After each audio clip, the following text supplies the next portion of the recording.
Hello everyone! It's been almost 2 months since I released my Final Fantasy Timeline Theory video, and I hope you enjoyed it. If you are new to my theory videos and haven't watched it, go back and check it out before continuing. It's called Final Fantasy Timeline Theory Part 6. In my Timeline Theory video, I put the main events of the main title Final Fantasy games in a chronological order as depicted here.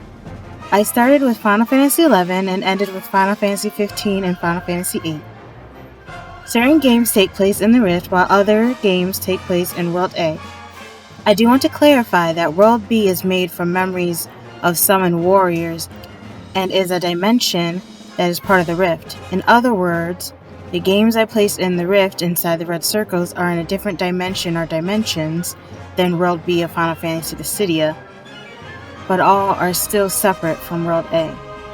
The Rift is connected to all worlds at any point in time in the Final Fantasy universe, and there's one character that makes an appearance in almost all Final Fantasy games, with a slight variation in his design at times. For me, I thought it would be interesting to tie him into my timeline theory to create my own Epic of Gilgamesh.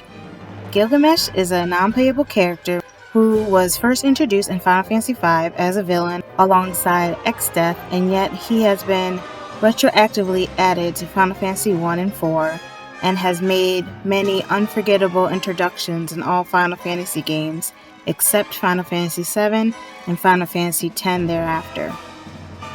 With the Final Fantasy VII remake ongoing, I hope he makes a comeback. He can be seen with 1 arm to 8 arms, he can look human or demonic, he has been a father and a pirate, as in Final Fantasy XI, a hard-ass mentor as in Final Fantasy XV, a treasure hunter in Final Fantasy IX, a king in Final Fantasy XIII Type O, and a warrior, and most importantly, a sword collector. His sole mission is to fight the best warriors to collect their weapons as prizes, while continuing his seemingly never-ending search for the legendary sword Excalibur, with his companion Enkidu.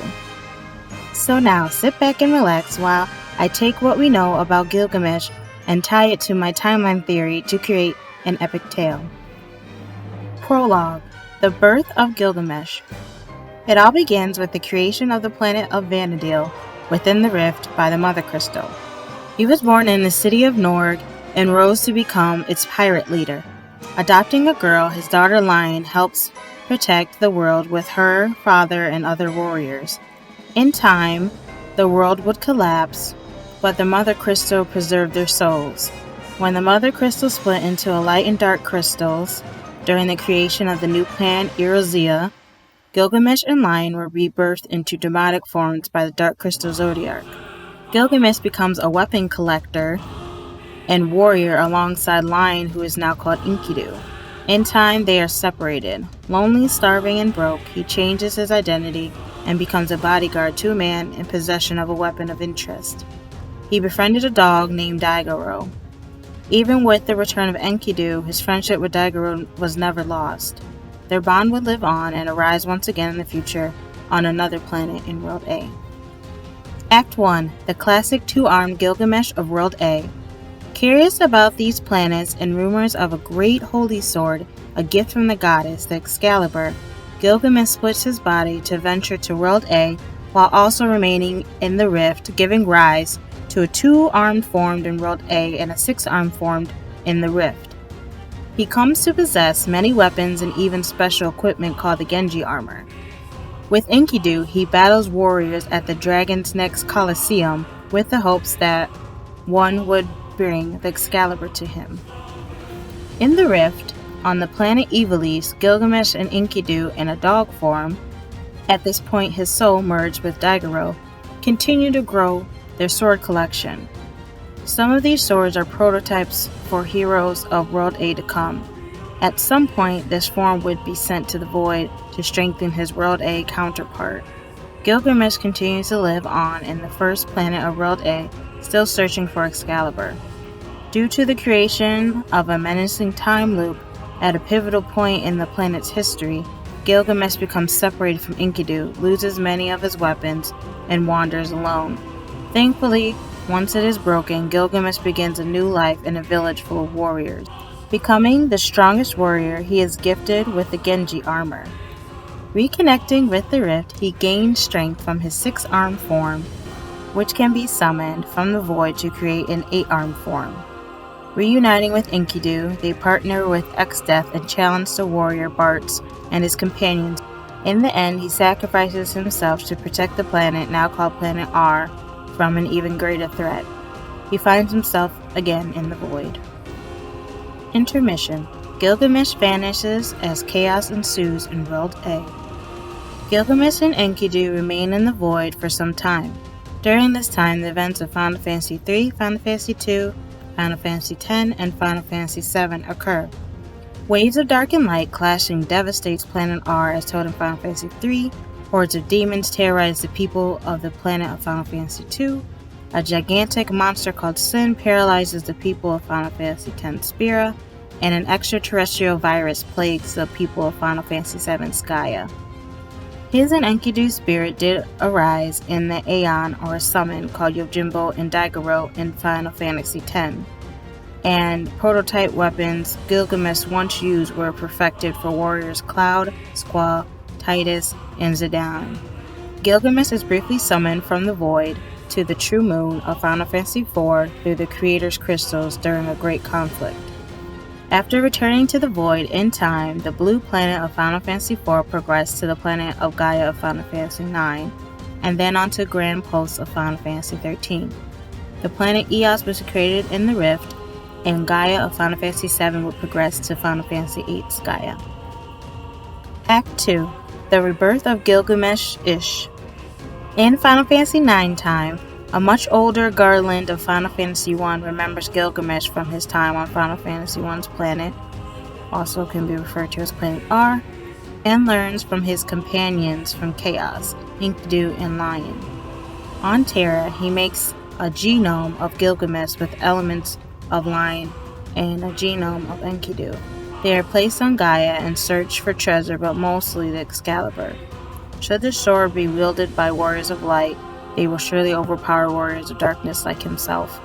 In Memoria, a realm leading to the Mother Crystal, a message Enkidu left for Gilgamesh about the whereabouts of the Excalibur sword can be found. In Final Fantasy time, on Eos, Gilgamesh's human form from Final Fantasy XI is awakened in this dream world of the Rift. He finds himself battling a plague that transforms humans and creatures into demons. Protector of the first king, he challenges those who think themselves worthy to protect subsequent kings. He wields the Genji blade, and Enkidu takes on the form of a dragon. In the process of preserving his soul, he becomes demonic again. Once Eos is cleansed, he is carried away back to the void. Act 3. Gilgamesh returns as warrior and king. Once Final Fantasy IX's Gaia becomes Grand Pulse and Terra becomes Cocoon of Final Fantasy XIII, Gilgamesh returns. He manages to put himself back together using his other forms in the void. He merges his younger Final Fantasy VII genome and his older Final Fantasy XV form to create a new 6-armed demonic form reminiscent of his Final Fantasy XII form that was once in the Rift, but now lives on in World A. Traveling through time, he collects weapons yet again, obtains Excalibur, and even makes a sword in Enkidu's likeness. Equipped with his beloved Genji armor, he challenges warriors who dare to face him. Meanwhile, in the Rift, Gilgamesh Ashur was created as a merge of his humanoid Final Fantasy XI form and his discarded 8-armed demonic Final Fantasy XIV form. On Orience, he is a Loricon king. His people have a bigger stature than most others. His friend and advisor is Enkidu Uruk. Not knowing what he fully looked like, Lion's likeness or spirit may or may have not been present. After serving their purpose for the powers that be, they were fated to perish with the kingdom's crystal. Epilogue. The battle-weary Gilgamesh carries on. Regaining his Final Fantasy XIV 8-armed form, Gilgamesh continues to battle warriors and collect weapons. However, memories from all his other forms invade his mind. He finds himself questioning if the swords he has are real or replicas. He continues to battle others for swords such as Zantetsuken that Ardyn possesses, the Masamune, and the Excalibur.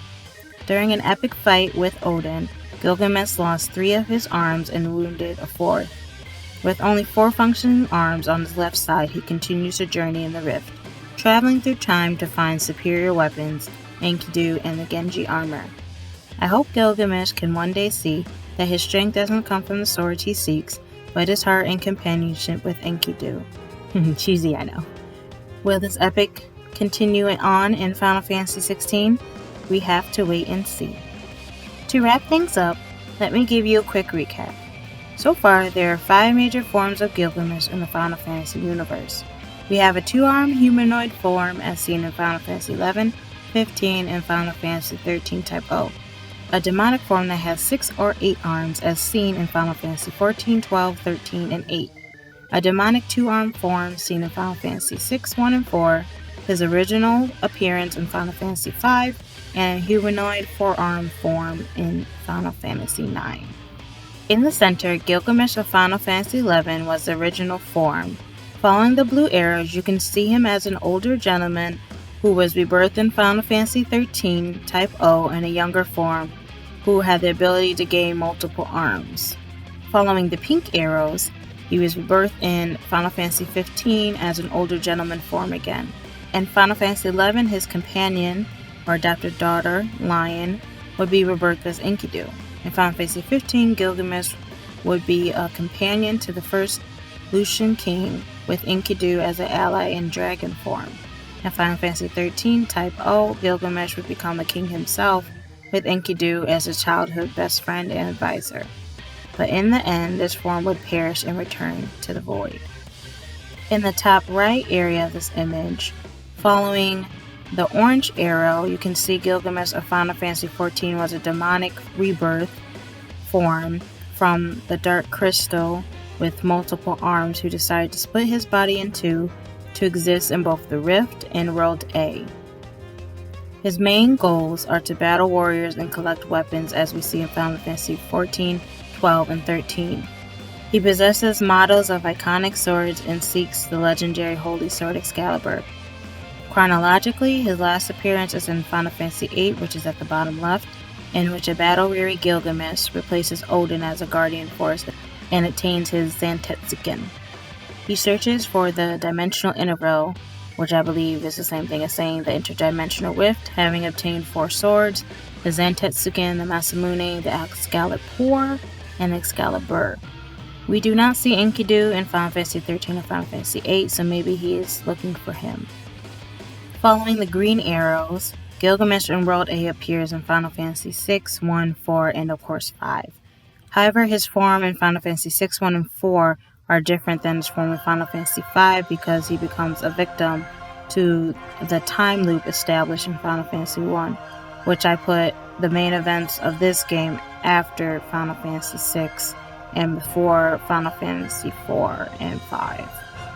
Gilgamesh was summoned during the main events of Final Fantasy IV, and the sprite used by Square Enix was the one seen in Final Fantasy VI and 1, not Final Fantasy V. In this form, he is separate from Enkidu and searches for Excalibur alone while battling warriors. But when the time loop is broken, he was sent back to the void. Still following the green arrows, Gilgamesh of Final Fantasy V is the OG for the Final Fantasy players, but I believe this form is somewhere in the middle of the Final Fantasy timeline. He has a major role because Gilgamesh was given a new past after the time loop of Final Fantasy I was broken. He has a strong connection to the Rift and the Void. He has 2 arms but can morph into an 8-armed form. He earned the Genji armor by becoming the strongest warrior of his tribe. Although he worked with X-Death alongside Enkidu, he ends up sacrificing himself and joining his other forms in the Void. Lastly, following the pink arrows, Gilgamesh is remembered by another traveler of the Rift, Garland of Final Fantasy I, who finds himself summoned to the planet of Terra in Final Fantasy IX. Like some other characters in this game, I believe he made Gilgamesh a genome based off of Gilgamesh and Lion. Again, their main goal was to find the Excalibur sword. The sword is always one of the strongest weapons in any of the Final Fantasy games, and I believe Gilgamesh is tasked with finding it to keep it away from Warriors of Light, and/or he just wanted the sword for himself. In conclusion, this forum would merge with the Final Fantasy XV forum and produce the Final Fantasy XIII Gilgamesh who ends up in the void. This leads to the Final Fantasy VIII Gilgamesh arising as a combination of all his past selves. And for now, this is where the tale of Gilgamesh will end. I'd say it ties pretty nicely with my timeline theory. To end this video, I want to mention I have 2 upcoming fan fiction series. One will be a crossover between Final Fantasy VII and Kingdom Hearts, while the other will be my take on Final Fantasy XV's ancient history, so stay tuned. Lastly, I can't wait to see more Kingdom Hearts backstory in Dark Road and Melodies of Memory. The first episode and the trailer respectively have introduced even more characters and shocking events. In the meantime, I'll release the first chapters of each of my fanfics to test the waters, so to speak. So catch you in the next video. Like, comment, subscribe, and share. Take care.